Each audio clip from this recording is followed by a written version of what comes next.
representative appointments. The city manager. Thank you very much, Mayor Beal, members of the City Council. This item, every year, the City Council will approve the appointments list that the mayor proposes. In this particular case, these are seats that are for council members and or planning commissioners. And in this particular instance, there are no changes proposed for the coming year, 2026, in the mayor's appointment list. Thank you. Colleagues, you've all seen the list. As the city managers just mentioned, it remains unchanged from last year. Are there any questions or comments? If not, I'd entertain a motion to direct the city clerk to prepare and post this list as our other agency boards, committees, and or commissions in accordance with state law. So moved. I'll second. We have a motion and a second. All in favor, please say aye. Aye. That motion carries unanimously. Thank you. We're now at item 9.2, Antonio Parkway, Avenida de las Flores traffic intersection improvements. Mr. Parco, good evening. Thank you, Mayor Beal, members of City Council. This item before you tonight is a discussion on the proposed traffic improvements at the intersection of Antonio Parkway and Avenida de las Flores. So as I mentioned, the location of the project is at the intersection of de las Flores and Antonio Parkway, where the roadway creates a T intersection due to Antonio Parkway dead ending. This project was brought about as a result of resident concerns and reports of unsafe driver maneuvers, including donuts.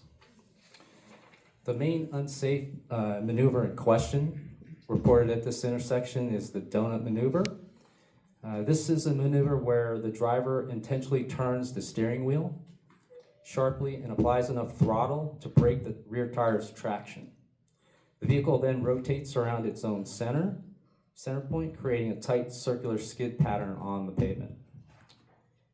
As a result of the concerns from the resident, the City Council approved this project in the 7-year CIP on June 11th, 2025. After City Council approval of the project, staff started on the design and performed research on the latest street design improvements used in California and other U.S. jurisdictions to combat the aforementioned maneuvers.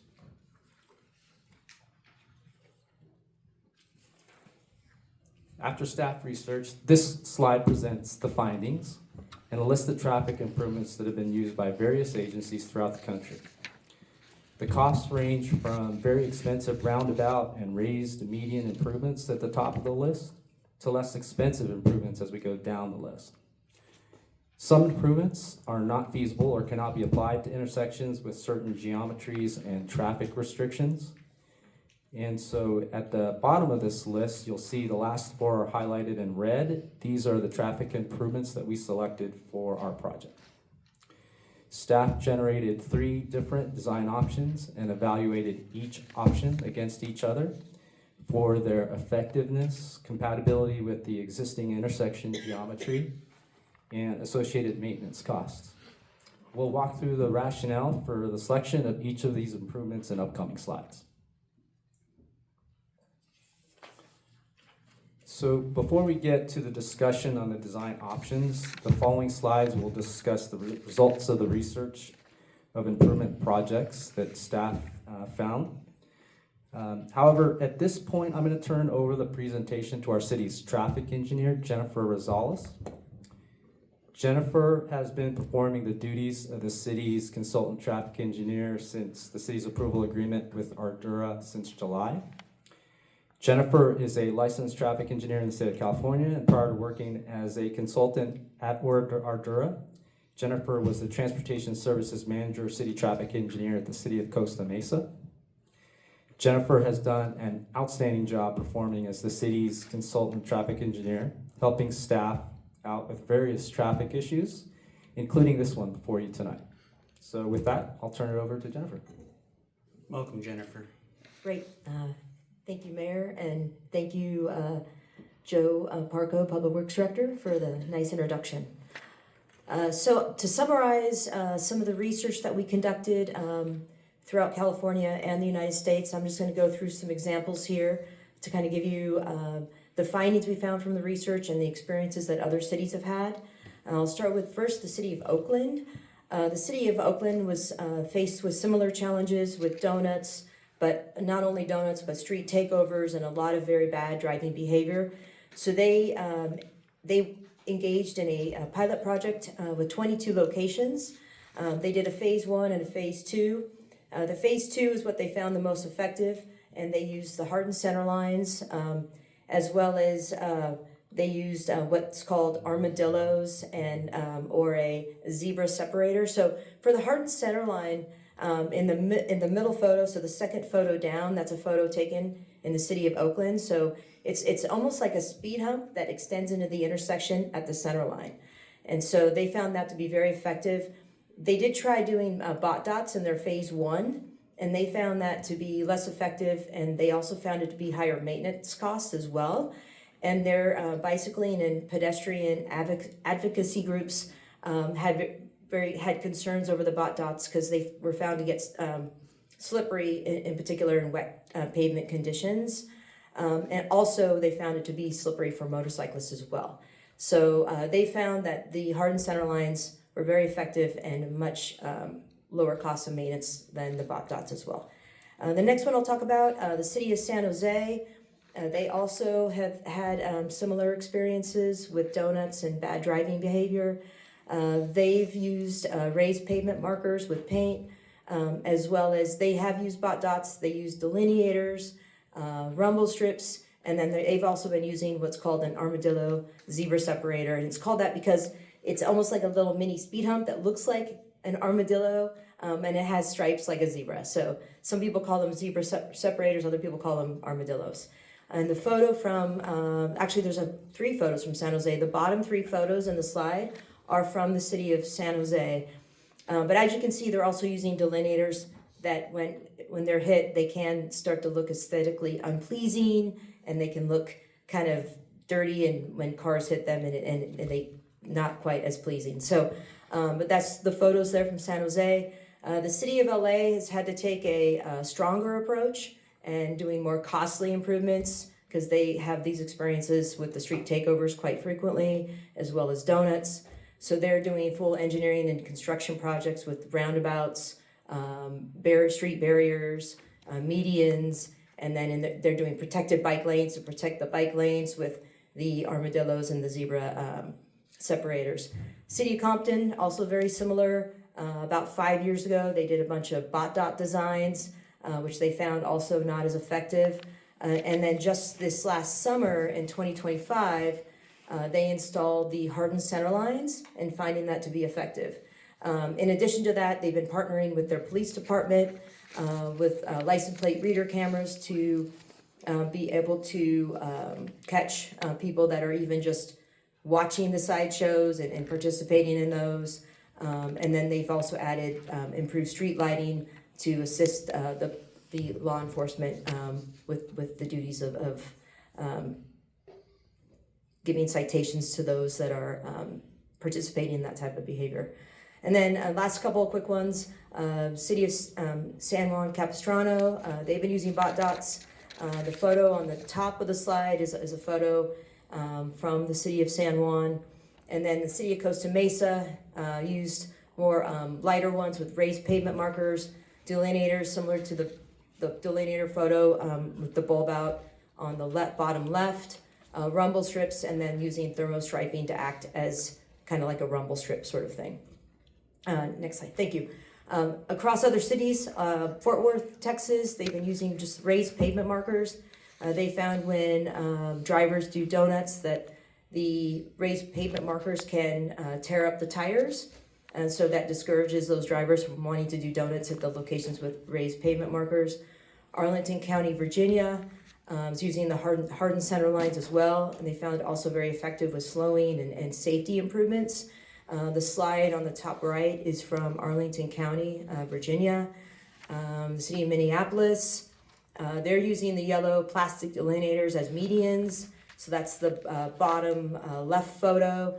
But then again, you can see that it also, when hit, that they could be not aesthetically pleasing. You can see some white ones that are kind of tipping on the side over there. Clark County, Nevada, they're doing rumble strips. That's in the top middle photo. And Kansas City is also doing rumble strips with yellow stripes with grooves to deter the donuts, and that's in the middle photo. All right, next slide, please.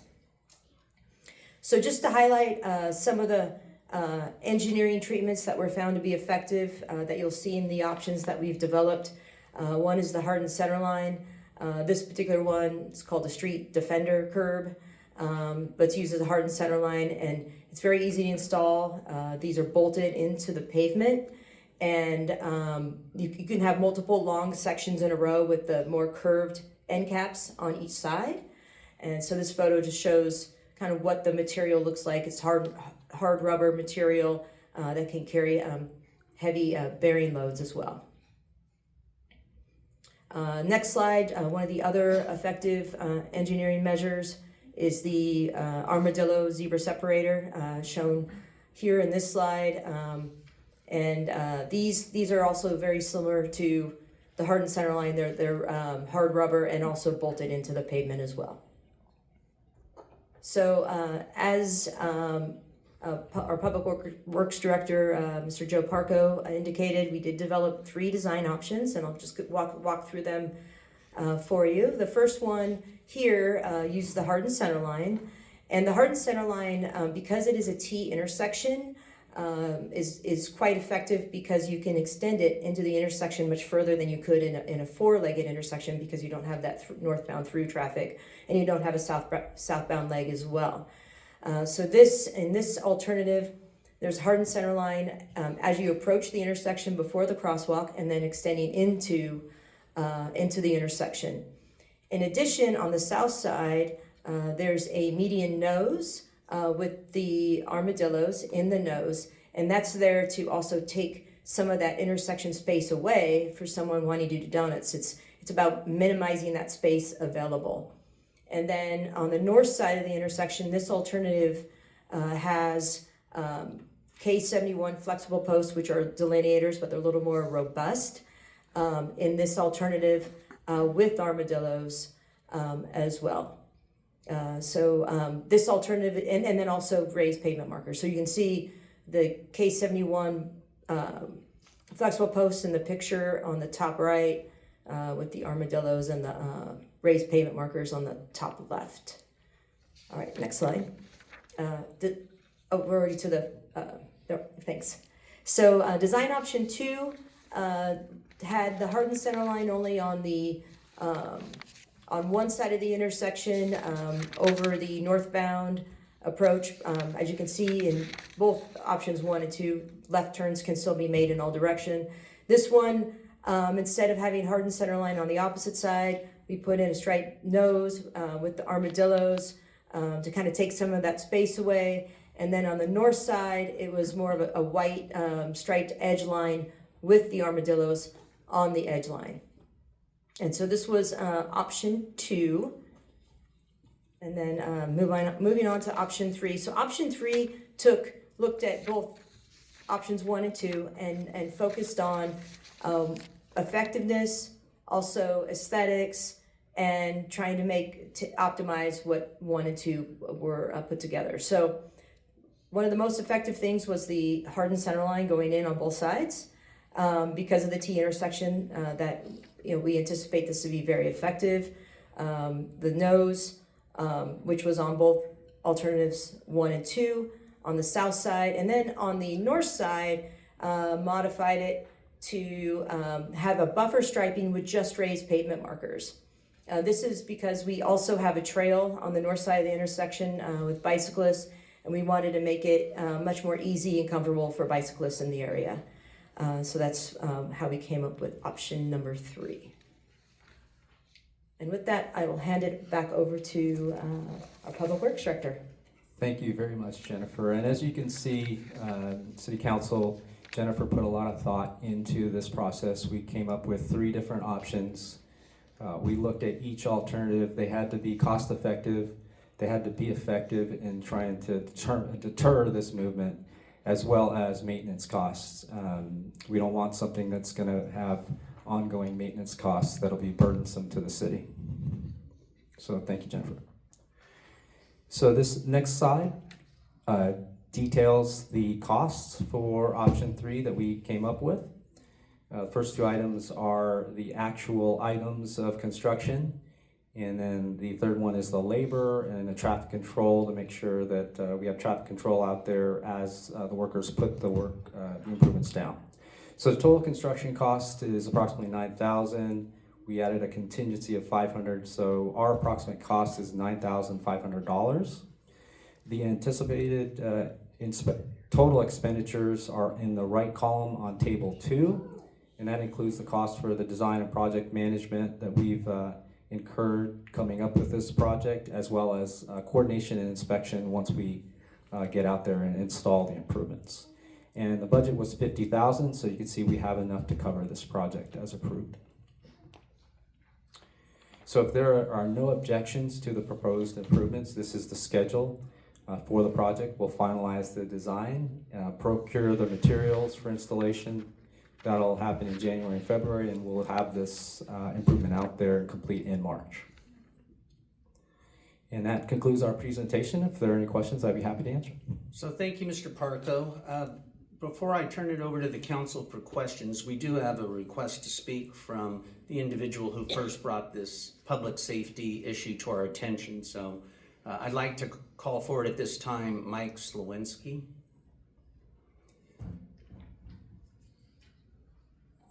Good evening, Mike. Welcome, and thank you for bringing this issue to our attention in the first place. Council. And your perseverance. Thank you, Mayor. Yeah, I took some more pictures about 2 or 3 weeks ago just to show that this is indeed an ongoing problem. So it has been going on at least since I've lived there 3 or 4 years. And you can see it's pretty severe. People do swing into the crosswalk, and it's some weeks it's 2 or 3 times a week. Other weeks it doesn't happen at all, but it does continue. I like the design, and I wanted to thank Joe for calling me back a couple of times. We spoke personally, and also to the clerk who let me know that you guys would be discussing this tonight. So I very much appreciate that.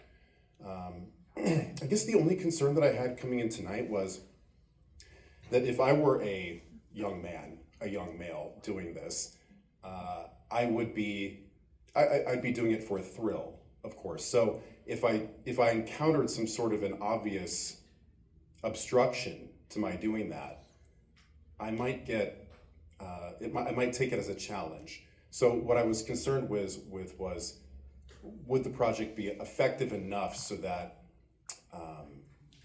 it really wouldn't be possible to perform these maneuvers. And from what I saw on the slide, I mean, I think the proposed project looks fantastic. So those concerns were quelled. What else would I want to say? Yeah, again, the pictures are there just so that people are aware that as we go from meeting to meeting, month to month, quarter to quarter, this is an ongoing thing. Between 8 p.m. and 3 a.m., it's always different cars, always different times. And I've spoken to the police too, and the issue there is, on the record, they'll say, if there's an issue, please call. We're here for that. Off the record, they will say, we can do nothing about this. Because they essentially would have to sit there at that intersection all night in order to catch people in the act, which is not practical, not realistic. So the only way for this to stop is this sort of a project, something that's constructed in the intersection to obstruct the behavior. So it is an important project, and I thank the council for taking it up. I like the proposal, it looks good, and yeah, I just wanted to say thank you again for putting this on the agenda and putting it through. You know, I appreciate it, my neighbors appreciate it, and I think anyone who will pass through that intersection in the future during the day will appreciate it, as it will hopefully look a lot nicer over time. That's all I had to say. So thank you. Thank you, Mike. Appreciate your time being here tonight and previously bringing this issue to our attention. Council members, I have one other person that's asked to address the council, and that's Nellie Swinger on this item.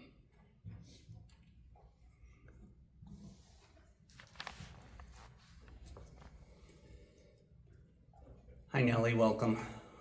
Hello. Thank you very much for allowing me to comment as well.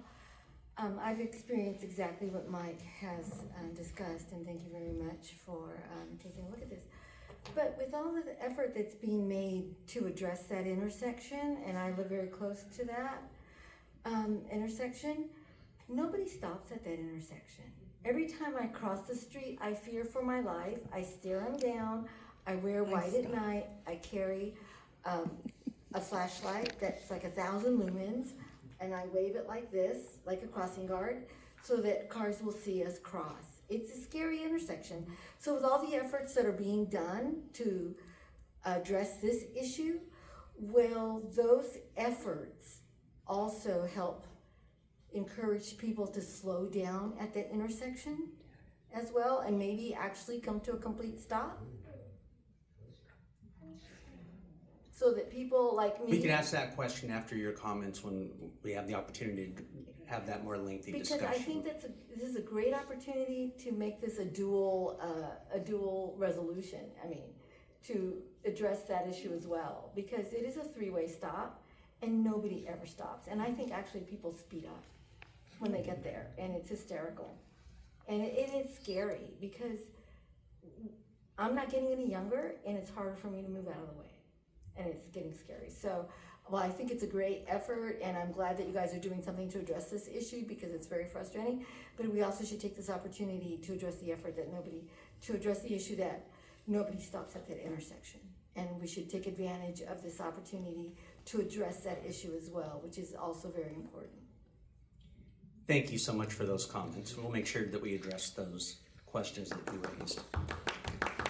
All right. Council colleagues, this item is a receive and file, and staff is looking for us to provide some direction to them. So I'll open it up to the council to ask any questions of staff or make any comments as you like. I'll start to my left. Councilmember Holloway. Thank you, Mr. Mayor Beal. Excuse me. I'm encouraged by this item because it certainly seems to be a remedy, or there's three options here, a remedy for an item that was brought to us a while back, and staff has done what they needed to get to this point. A couple questions I have. I'm familiar with some of these types of remedies. From a standpoint, I think somebody brought it up, maybe in their comments, from a safety standpoint, if let's say we went with option 3, okay? People that are driving through that legally and slowly and accurately, is there any way for anyone's vehicle to be damaged by driving over any of these items? So in response to your question, if someone is not paying attention, of course, definitely there could be damage, but these improvements are installed to not impede the regular movement at the intersection. And Jennifer, you can correct me if I am incorrect, but this is installed per all of the Manual of Uniform Traffic Control Device regulations. It does not compromise any of those regulations. Well, thank you, and I know this has been vetted out for years. I don't know how current some of these items are. The armadillo, I don't know how, is that an old item? Has that been around for a long time? Specifically that type of item? Council member, yes, it has been around, and the armadillo piece of that started in New Zealand. It's also been in Europe. The U.S. has kind of modified it to call it more the zebra separator. So it has been around. And just one quick note on the hardened center line. A lot of agencies are now including it in their Vision Zero, Target Zero safety plans because it does slow turning traffic. So right there in the picture where you have proposed armadillo, if somebody were driving correctly in the lane they're supposed to be, there wouldn't be a scenario where they run over that. Question one. And number two, if they did, might that damage their steering column or suspension or anything? Councilmember Holloway, if they're driving their normal, if they're going straight or turning, they wouldn't hit it unless They were veering off onto the side and getting close to the crosswalk, which you wouldn't want them to be close to the crosswalk anyway. And if they did hit it, it would be similar to hitting a speed bump. They're about 3.5 inches high, as well as the hardened center line. Well, that's a great description. It's just similar to hitting a speed bump. Yeah. That's a great picture, perfectly. It's a perfect explanation, thank you. I'm in favor of this. I think it'll be something that may be used in other areas of the city. And it's a reasonable price. Actually, I thought it would be more expensive than what the projections are here. So I'm very much in favor of this. Thank you. Thank you. Mayor, Councilmember. Thank you, Mayor Beal. What I like about it is that there's no, as we know, there's no through traffic that goes into the flower field. And so you can hang a left either from any point here and never touch these. If you're driving appropriately, you're never gonna go near them. To answer Mr. Slawinski's question about being a younger man and considering this to be a challenge, I was once a younger man and I don't think I'd ever considered it a challenge, but hitting one of these, doing donuts, I would guess is gonna do a real number on your alignment or your bearings, your rear bearings. I mean, you hit that sideways, I think you're gonna really notice it. So I think the worst case scenario with this is they go find some other intersection, and hopefully it's not in our city. So, like Mayor Beal said, I appreciate that you came here. You came here more than once, and I really appreciate these things do take time to study and get all the information and make sure it's done right. And I'm sure it's gonna be done right. If it's not, it will be remedied. But I appreciate the fact that you've come here again tonight to talk about this. I'm hoping that whoever the knuckleheads happen to be that are doing this in your neighborhood go away. And so I'm completely supportive of this. Thank you. Thank you. Mayor Pro Tem. Thank you very much, Mr. Mayor. Joe, so I have a question. So the hardened center lines are consistent on each of the 3 design options.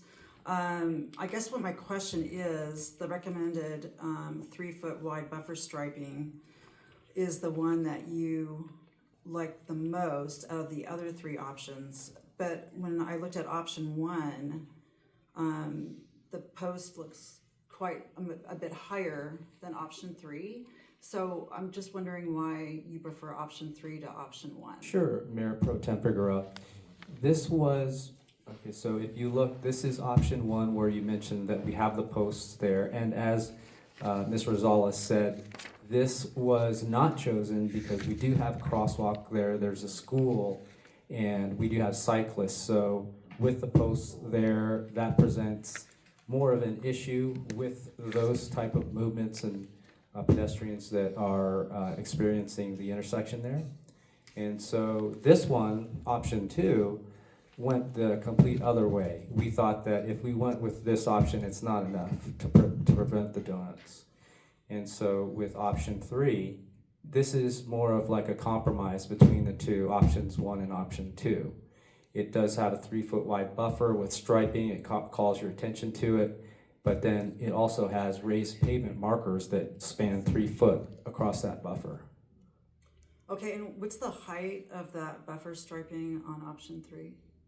The height of the raised pavement markers, Yeah. they are just those, Is it, the reflectors, and if you so is it veer off. 3 inches, 2 inches, something like that? I'd call it 2 inches. 2 inches. Yeah. Okay, all right. Okay, well, again, thank you to our city staff for all the research on this. I know that we spent a long time on this, and of course, I'll be supporting this item. Thank you. Councilmember Bear. Thank you, Mr. Mayor. I wanted to thank the resident who brought this issue forward to our city council meeting. This project is being proposed in direct response to your concerns, and your engagement really helps keep our community safe, so I appreciate that. I'd also like to thank our city staff for their thorough research and thoughtful work on this project. I do have a couple of questions. One, I think you had addressed it where you said one of the reasons you chose this design is because of the school traffic, of the bikers and the walkers to it. So it's not going to prohibit any of them from crossing the streets or cause any issues. That's correct. Okay. And then how does this affect our street rehabilitation program? So when we street pave and do maintenance work on that, are these items removed? I would assume they would have to be removed before we repave. That's a very excellent question, Councilmember Barrett. And yes, if we have to do, let's just say a slurry seal, we may be able to just slurry around these, but if it entails a complete overlay and reconstruction, yes, we'll have to replace it. Okay, so doing this could potentially cause increased maintenance for that reason. That's correct. Okay, so there's one other thing I want to acknowledge. Our staff conducted research on this, and you went through the tremendous amount of research you did, which was what took some time to reply to this concern. And I just wanted to make sure that everyone understands that it was really important, the research that you did, because you looked at what works, but what also might not work, and what was effective, and what maybe some city put in and thinking it was going to be effective, and then it wasn't. And so your work towards that really helped guide us towards a design that prioritizes anticipated effectiveness, aesthetics, and long-term cost efficiency. And I just wanted to bring that to everyone's attention, because I appreciate the focus and care that went into bringing forth this solution. So I'm very pleased to support this project. Thank you. Thank you. I also want to thank all of our staff for the great work that went into this. He actually did a nationwide research project to figure out what works. So thank you for your thoroughness there. Chief, this seems to be a bit of a hot spot for this kind of negative activity. Have we ever caught any bad guys in the act? I don't believe since I've been here or any records that I've reviewed that we've caught anyone doing burnouts, but we do catch speeders and other traffic violators in that area. Okay. We heard from Ms. Slinger concerns about people just running through the stop sign. To your knowledge, is this intersection different in the way that our residents drive through it, or are we just bad drivers and in a hurry across a lot of stop signs? No, this area is unique in our city. I don't think we have another area similar to this with a dead end on a T intersection like this that I could think of. That's what I consider a major intersection. But I mean, I understand that number one, public safety is a number one priority to all of us sitting in this room. And I appreciate the concerns that were brought up. My team has been made aware of this. I can tell you, just looking at what was reported to police services, we hadn't received many reports about donuts or burnouts, but we did get a few reports about speeders and running stop sign violations. And when we do get the opportunity, I do deploy resources when we can. You know, I do have an entire city to manage as far as public safety, but when we can, we do manage it with motor deputies and traffic officers. So we address it. Unfortunately, I wish we could be everywhere at once. It's just not feasible. But when we do get the opportunity to do enforcement in this particular area, we do. Well, it does sound like you would think this intersection is unique just because of the way it's situated in our city, and that possibly the mitigation measures that we put in place would need to be unique to address those unique risks. So, to Joe and Jennifer, I wouldn't expect that what is recommended here is going to have any direct impact upon whether people actually come to a stop at the stop sign, regular drivers, not those doing donuts. Do you have any thoughts on whether this particular project would have any impact on people stopping? So you're correct, Mayor Beal. These improvements are specifically to prevent the donuts that occur in the intersection. However, you mentioned a direct impact. Whenever you put improvements within the intersection, there is an indirect impact. It's kind of a natural occurrence or phenomena. It's actually, Jennifer can go into it more detail, traffic calming procedures, when things are put in the roadway template, people just see things and slow down. So to the extent that these improvements cause that phenomena, it may be not as much as a hardened center line or whatnot, but in terms of the hardened center lines and this nose median, people will see that, and I think there will be a little bit of a a reaction to stop and be more careful. Go ahead. You know how we have these bulb outs? We have it by Target, and I know that slows traffic, without a doubt. It's psychological, the road gets narrowed and people seem to respond to bulb outs. And when I saw the Plan 3 here and the white part next to the crosswalk, it narrows that lane, at least to some degree, going west. And so I'm glad you brought up that question, because I was thinking the same thing. I would think that someone who is driving irrationally and speeding, like Nellie mentioned how they weren't stopping at the stop sign, and I apologize, I didn't get your last name, so I'm using your first name, I apologize. I would hope anyway that with a narrowed lane, that might cause someone to slow down a bit and recognize that this is a new deal here. This intersection's not what it once was. So let's keep our fingers crossed that it kills two birds with one stone.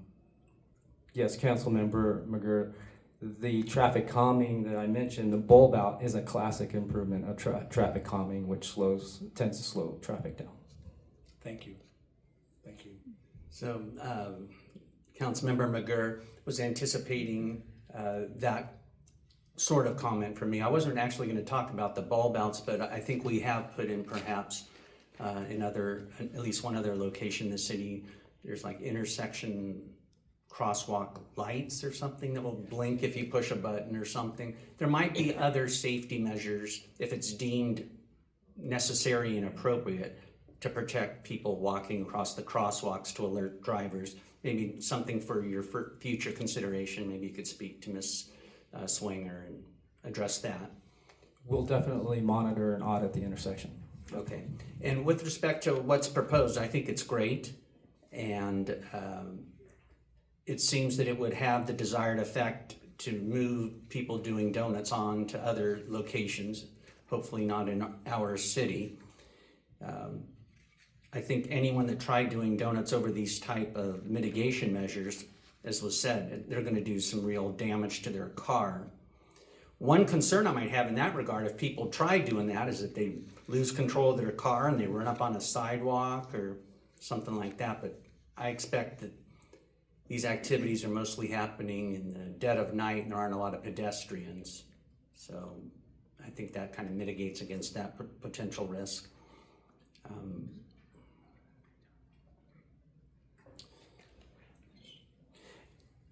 I think that this is a great step in the right direction. I hope it has the right impact.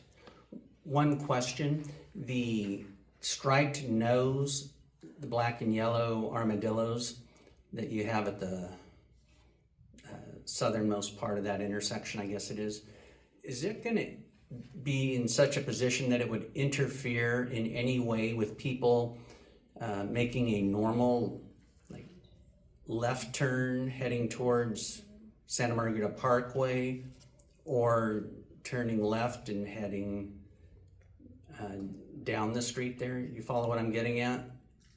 Is there enough room for people to make without doing, because you don't make a 90-degree turn when you're turning your car.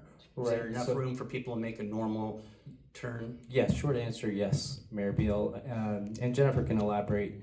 But these hardened center lines in the nose median were laid out with turning templates, normal car radius turning templates, and were laid out so that they would not impede those regular turning templates. So you wouldn't recommend that we put any kind of striping in the middle of the intersection to kind of guide people what angle to make their turn?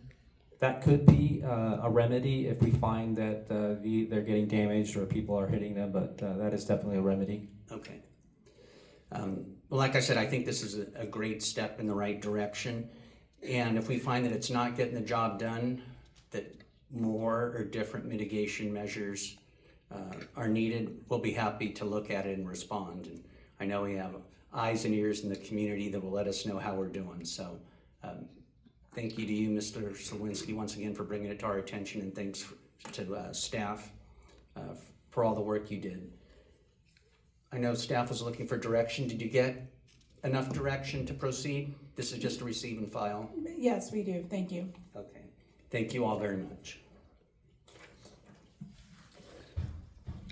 So that concludes then item 9.2.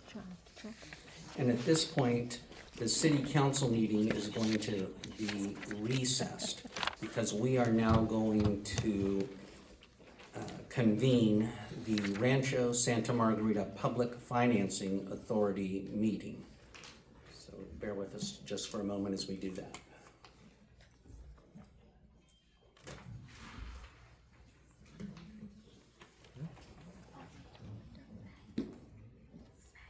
Everybody good to proceed at this time? What's that? Okay.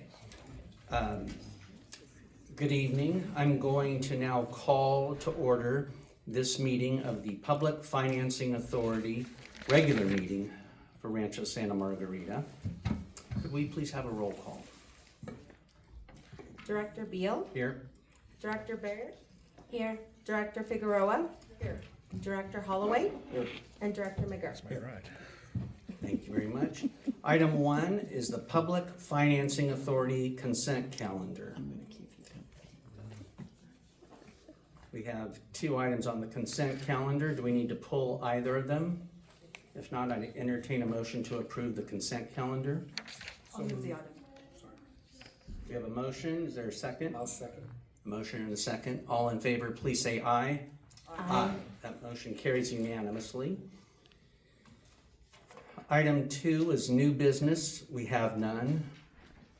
Item 3, matters presented by the president and directors.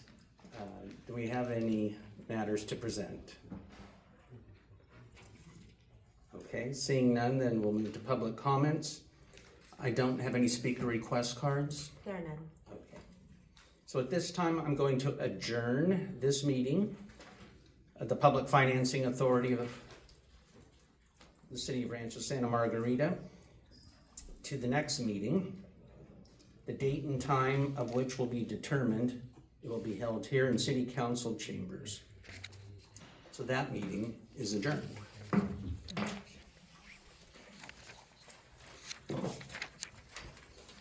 I think you're right. Nice if they were all that easy. We'll now reconvene the City Council meeting and continue on with our agenda. I believe we're now at item 10, public comments. This is the last time to address the City Council on any matter not listed on our agenda. I have one request to speak from Jacqueline Martin. So if you would, Jacqueline, please come forward.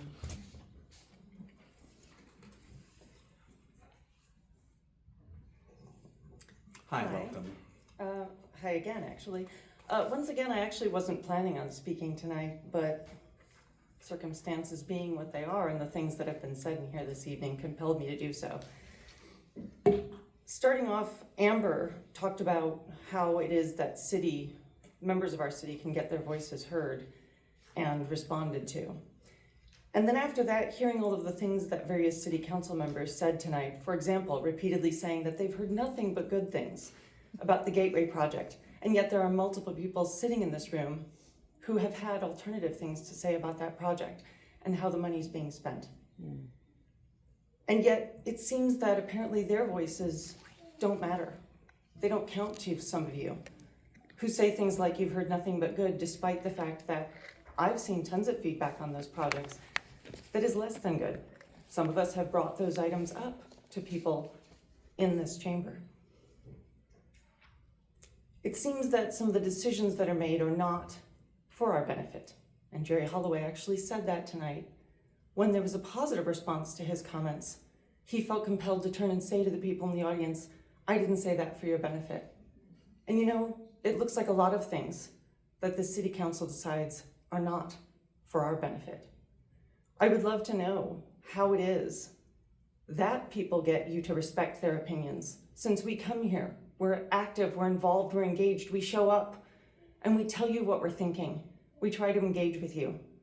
We get comments after what we say that don't sound so much like a response as much as they do sound like getting the last word. This city council is not responsive to a lot of our city members. Apparently some people's opinions count more than others. I will say, by the way, with seeing the projects here and the price tag on them, it's pretty apparent that certain things also matter more because you're willing to spend a whole lot of money on a fence and not much money on fixing an intersection that multiple people have pointed out is unsafe. Not just for burnouts, but because people do run those. Because there's lots of school traffic, because there are children that are almost struck by cars. But that project gets a very small budget, because I guess you just don't hear as much about that as you do about decorative fencing that will not make anyone safer, regardless of what certain people on this council would like to let themselves believe.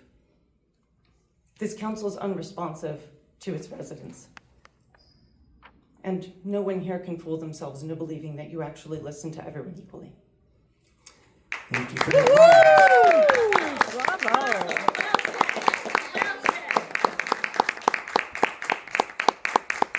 Any more, the city clerk? I have none.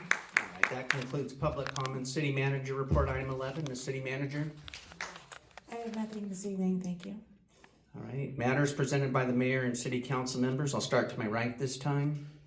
Councilmember Barrett. Thank you, Mr. Mayor. First, I would like to congratulate Mayor Pro Tem Ann Figueroa for her position. As I wrap up my first year on the City Council, I want to reiterate how grateful I am for the opportunity to serve our wonderful community. I'd like to thank our city staff, our city manager, and our city attorney for their hard work and dedication throughout the year. I also want to thank the Sheriff's Department and NoCFA for everything they do to keep our community safe. Thank you as well to my colleagues for your leadership. And finally, thank you to the residents who volunteer, stay engaged, and remain committed to making Rancho Santa Margarita such a great place to live. As we wrap up our final meeting of the year, I want to share a small tradition from my family. Every December, we attend the Saddleback College Feast of Lights. The concert always ends with the song, "Let There Be Peace on Earth," and there's a line there that has always stayed with me. Let there be peace on earth, and let it begin with me. So as we close out this year and look ahead to the next, I hope we can all carry those words with us, each of us doing our part to bring a little bit more peace, understanding, and kindness into our community. I wish you all a Merry Christmas, a Happy Hanukkah, Happy Holidays, and a very Happy New Year. Thank you. Thank you. Mayor Pro Tem? Thank you very much, Mr. Mayor. I just wanted to remind Councilmember Barrett talked about the food drive at Pavilions with RSM Cares. 470 families were actually fed at the last one. That was another record. Obviously, there are people hurting. We need to take care of them. So if you can stop by with a non-perishable item, especially pet food, is very, very, very much needed. We'd love to see you at Pavilions on Saturday. Thank you very much. Thank you. Thank you, Mr. Mayor. I would just like to tag along on Mayor Pro Tem Figueroa's comments and Councilmember Barrett's comments regarding RSM Cares food drive. This is for the community. This is for people who are in need in our community. The unfortunate news is that every time there is a food drive, we break a record for those who need it. We also break a record for those, thankfully, who donate. So if you have the means, if you have the time, Saturday, all day, Saturday, I'll be there. I think a lot of us will be there. Certainly my wife will be there. We are collecting food, and you just go into Pavilions, you buy one item, one non-perishable item. It could be cereal, it could be macaroni, it could be a can of fruit, or whatever the case may be, and we'll be outside to take it from you and deliver it to the folks who need it in our community. So with that, I would also like to say Merry Christmas and Happy Hanukkah to everybody here today. Happy holidays. We've had a great year. We're looking forward to another great year in the future here in the best city in California. So thank you very much. Thank you. Councilmember Holloway. Thank you, Mr. Mayor. I just wanted to say thank you to, first of all, our first responders. These next 2 or 3 weeks are going to be pretty busy for you folks, as they always are. Hope that everyone is safe and smart about what they're doing this holiday season. Like the chief has said earlier, they can't be everywhere, but they like to be. And they work very hard to make this city safe. And really, this entire year, think about it, by almost every measurable aspect, the city is, this last year and prior years have been very successful. And really, like we talked about on the council, our staff has done just an amazing job these last 12 months and have for years. So thank you for all of that. As I heard my doorbell ring 3 times today while items were being delivered, none of which I ordered, those are coming, I thought, I'm gonna have to mention to my wife that shopping and dining in Rancho doesn't count when Amazon delivers to our house. And we talk about that all the time, actually, and it's just a fact of life. But if you can shop in Rancho, please do, because if you order something from an online service, we don't get any sales tax revenue, which if you have to buy something, you have to buy something. But if you have the opportunity to shop or dine in Rancho, know that we all benefit from that. And just to echo everyone's sentiments, happy holidays and let's be safe. Thank you. Thank you very much. Well said. All right, we're going to adjourn. The next regular meeting of the City Council will be held Wednesday, January 14th, 2026, right here in our City Council chambers. Thank you for attending. Thanks for all the hard work. This meeting is adjourned.